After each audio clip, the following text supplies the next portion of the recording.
Hello everyone, welcome back to our SST classes. In the previous videos of lesson number 8, I have already taught you about history, about the need of history, about the parts of history and the sources of history. In the yesterday's videos, I have already taught about the archaeological sources of ancient Indian history. Today, I am discussing about literary sources of ancient Indian history. What do you mean by literary sources? Literary sources means the written record of the past. These records were found in Bhojpatra, palm leaves and even in copper plates or clay tablets. And these written records are also called manuscripts. That means Hastalipi. These written records give useful information about the past, about the political, social, religious beliefs of that time. These literary sources are divided into 4 parts, that is religious literature, non-religious literature, secular literature and historical literature. Religious literature. In the religious literature, the book came, that is Vedas. Vedas is the religious book of Hindus written in Sanskrit, and there are 4 Veda, that is Rig Veda, Sam Veda, Yajur Veda and Atharva Veda. And then the Pitakas. Pitakas is the religious book of Buddhists and it is written in Pali language. And then Angas. Angas is the religious book of Jains and it is written in Prakrit. These are the religious books, and besides this book there are Purans, epics. Epics means Mahakavya, just Ramayana, Mahabharata. These all give us useful information. These all books gives us about the useful information about the religious belief, culture and tradition of that time. Understood? Got it? Right. Now about non-religious literature. In non-religious literature,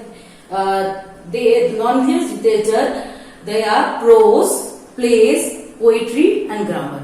Prose means गद्य, नाटक गाया करते थे, even कविताएं भी और आपके व्याकरण भी. फॉर एग्जाम्पल कौटिल्यस अर्थशास्त्र, कौटिल्य का अर्थशास्त्र, और कालिदास का मेघदूत, अभिज्ञान Shakuntalam. These all books came in non-religious literature. This is Kautilya Arthashastra and this is Kalidas Meghdoot and Abhigyam Shakuntalam. These books are written by Kalidas. Now the third one is secular literature. Secular literature. The account of events of foreign pilgrims and travelers. Secular literature में foreign जो तीर्थयात्री या travellers हमारे India में आए, India में आने के बाद उन्होंने जो इंडिया के बारे में अपनी बुक्स में लिखी, वो सारा का सेक्युलर लिटरेचर में आता है. Got it?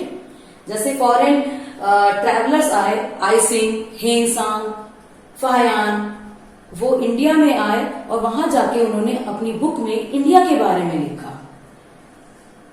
और ऐसे ही एक ग्रीक एम्बेसडर मौर्यन एम्पायर के टाइम पे, मौर्यन डायनेस्टी के टाइम पे इंडिया में आए थे और उन्होंने इंडिका नाम की बुक लिखी थी. और उस बुक में उन्होंने उस टाइम के मौर्यन एम्पायर के बारे में लिखा था. Is that clear? तो जो फॉरेनर्स हमारे इंडिया में आए और उन्होंने अपनी बुक में जो इंडियन कल्चर और ट्रेडिशन के बारे में लिखा, उस टाइम के पॉलिटिकल सिस्टम के बारे में लिखा, वो सारा सेक्युलर लिटरेचर में आता है. They all tell us about social and cultural status of that time. उस टाइम का समाज कैसा था, उस टाइम का कल्चर कैसा था, उस टाइम की पॉलिटिकल सिस्टम कैसी थी, वो सारा उन्होंने अपनी बुक में लिखा. ये सारा किस में आता है? सेक्युलर लिटरेचर में. Sir clear? Right. Next at last आता है आपका हिस्टोरिकल लिटरेचर. हिस्टोरिकल लिटरेचर में क्या आता है? Autobiographies and biographies of ancient ruler. Autobiographies मतलब जीवनी जो एंशिएंट रूलर राजा ने अपने बारे में खुद लिखा, दैट इज ऑटोबायोग्राफीज. और बायोग्राफीज राजा की, उस किंग की जीवनी जिनके बारे में किसी और ने लिखा, वो आता है आपका बायोग्राफीज में। तो इसमें autobiographies and biographies of ancient rulers. Example है, जैसे बाबर ने ऑटोबायोग्राफी लिखी थी, अपने बारे में खुद लिखा था बाबरनामा में, दैट इज द ऑटोबायोग्राफी। और वो किस लिटरेचर में आएगा? हिस्टोरिकल लिटरेचर में आएगा। और बाणभट्टा ने किंग हर्षा के बारे में हर्षचरित में लिखा। हर्षचरित एक बुक है जिसमें बाणभट्टा ने किंग हर्षा के बारे में लिखा, वो बायोग्राफी है, वो भी आपका हिस्टोरिकल लिटरेचर में आएगा। Is that clear? ये जितने भी हमने सोर्सेस पढ़े, चाहे वो लिटरेरी सोर्स हो, चाहे वो आर्कियोलॉजिकल सोर्स हो, ये हमारे पास्ट का मार्बल है। हमारे पास में कितने चमत्कार हो चुके हैं इसके बारे में हमको बताता है। और these all inspire us to make the present world a better place and make the present world to go to height.